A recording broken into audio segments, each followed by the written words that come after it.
We shall never be divided. We shall never be divided.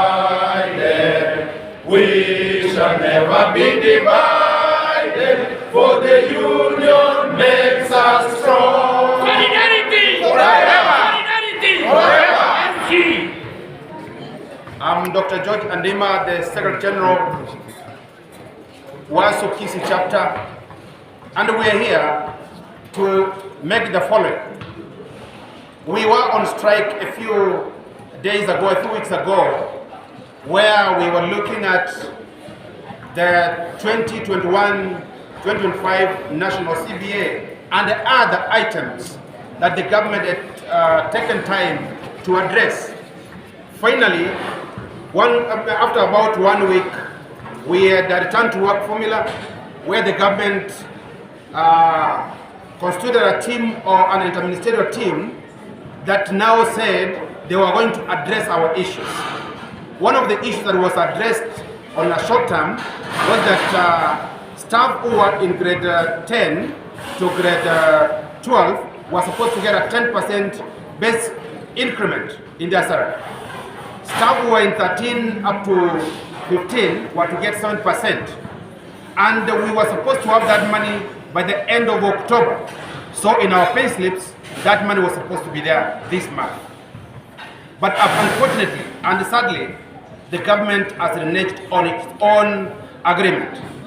What now they are telling us, when the technical team went to meet them, they started saying now we have 4.3 billion. Let's talk about how we are going to distribute the money. They were reminded. We talked about percentages. The technical team that the interministerial committee had mandated had come up with 9.6 billion. So by bringing in 4.3 billion, that was a slap on the face. We told them, go back and address yourselves on to the return to work formula.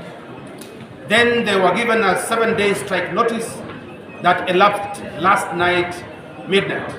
So today, we are all launching the strike nationally. Kisi University chapter, we are launching ours, and we are telling the government, we are tired. We cannot work with a government that is quick to do deduction from our salaries. Our pay slips have been raided badly. For instance, we had the housing levy. We don't need houses. Personally, when you look at these guys, we don't need houses from the government. We have our own houses. Nevertheless, we said, okay, if we are going to have houses for Kenyans, let's just grudgingly allow that. Where they're deducting a whopping amount of money from our business. Now they have introduced this Shah Sheep thing that we are now christening to be Shah Sheep shit. And this shit is taking a whole 2.75% from our gross salaries. As you can see, most of us here, the least we are going to contribute is 6,000. And yet, that is not going to give us a comprehensive medical cover. We are going to give that money, but then still, we are going to look for medical covers for ourselves. We are telling the government, enough is enough. This time round, we are not striking so that they can give us another promise. We are striking till we see money in our accounts. That is the only way we are going to say, now we can go back to class. We are telling parents, we are telling our students, it's not our wish. We are people who love working. Immediately the strike was called off, we went back and worked diligently.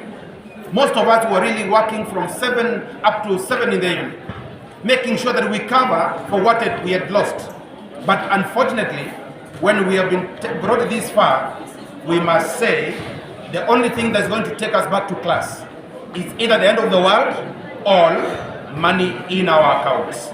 If there is no money in our accounts and the end of the world is not coming, please, members of the Fourth Estate, the general public in Kenya, prepare to see us out. And if possible, if things don't improve, parents, take the earliest time opportunity to recall your children, let them rest at home. Maybe the government does not want education. And we want to tell this to the Kenya Kwanza government. We have seen all indications that indeed, when you want to destroy a country, the first sector you destroy is education. We have seen all steps towards that. And we are telling them, we shall assist you to destroy this country by making sure that we are not part and parcel of that shenanigan.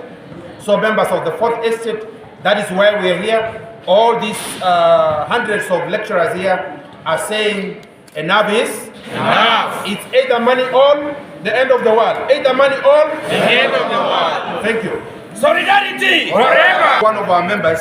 Forever. Solidarity Forever. I am Dr. Tetas Pacho, aka La Presida. We are very aggrieved by the government because our needs are not being addressed. We are very educated citizens and we love this country so much. Unfortunately, after we agreed to return back to work and we expected money in our bank account by the end of October, up to now we have got nothing. And therefore, we cannot work with the government that keep on lying to its members. There are thousands of students who rely on us. And we are here today. If the government says the money is in the account, tickly, by today, we'll be back to work. Solidarity. Forever. Solidarity. Forever. So it is never again, never again, never again. We are telling the government, please act immediately or the whole university in the country is going to be closed and the children are also going to be on strike. Solidarity. Forever. Solidarity. Forever. Maybe if you tell us how this strike will affect the studies in the university. Okay. Studies. Thank you for that question. This strike is going to have far-reaching ramifications on the students in terms of their completion of their semester. Remember, we were on strike for about 1 week. That affected their time. They are here for about 14 weeks, so 1 week is already wasted. We have started another week. We don't know when this will end. So if there is no learning, definitely the students who are supposed to graduate next year will not graduate next year. They graduate next year, but one or but the other one, depending on when the government will decide. Now it's high time we honor this promise. Equally, the students who are to be graduating this year, we are not very sure what is going to happen. But we are hoping that the government acts. If they don't act, no graduations in the whole country. That will affect a serious cohort of students. So a student who is supposed to graduate 2024 is graduating 2026. And maybe all of us will not be there then, because maybe the end of the world will have come. Anything else? Allow me speak in Latin for our local. Do you feel that? Thank you for that question. One thing that members of the Fourth Estate, you realize is that we are having a government that is very interesting. Look at the way Parliament was very quick to process the impeachment of the Deputy President. That took all of them who were in Parliament. There was no lack of quorum. Now today, we are talking on matters very, very serious about the education of this country. These members of Parliament are now in Naivasha enjoying themselves. Nobody is taking this very seriously. And by the way, we did see this from social media. I'm not talking authoritatively about it, where one of the senators is saying all those members of Parliament were given a lot of money that he has never seen. If a senator tells you that he saw money in a car booth that money he had never seen, that should tell you it was real money. And all we are asking is just 9.6 billion. That will solve all the problems that we are talking about. And our students will be back in class. All the lecturers will be back in class. All the other university administrators will be in class. So now you can see 9.6 billion against what they were given. And theirs was being processed very, very fast. And it was in the cap of ours. We are saying we need the money to be in the account. You can imagine what that means. So we are telling this government, take education seriously. Members of Parliament, from wherever they come from, all these children are coming from those constituencies. Unless you are very careful, this might be a turning point.